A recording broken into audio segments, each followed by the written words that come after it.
మంతెనలో శ్రావణ మాసం అనగానే బల్లేర హనుమాన్ల గుడికి పోవటం అలవాటు. సాయంత్రం ముత్యం పైల మించి అలా దాటుకుంటూ పూలుగులన్నీ దుంకుకుంటూ ఆ పొలాల మించి పడి బల్లేర హనుమాన్ల దర్శనం చేసుకుని వచ్చేది. అక్కడ చుట్టుపక్కల పచ్చగా పెసరి చేలు ఉంటుండే.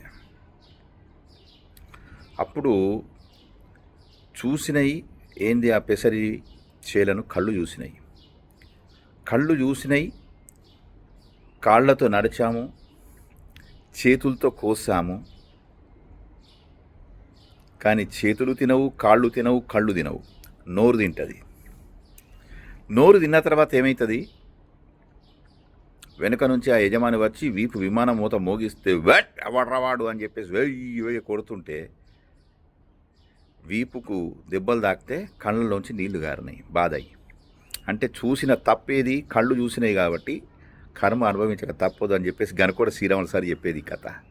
ఎలా ఉన్నది మిత్రులారా? అందుకే పెద్దలు చెప్పేది, కర్మ వదిలిపెట్టదురా, ఎవరైనా పట్టుకొని తప్పకుండా ఎక్కడ ఉన్నా కలుగులోంచి తీసి పడుతుందిరా అని అనేది. దానికి ఈయన చెప్పిన కథలు జబర్దస్త్ లేదు. చూస్తూ ఉండిపోతారు. సబ్స్క్రైబ్ చేసుకోండి, ఫ్రీయే కదా, ఏమంటారు?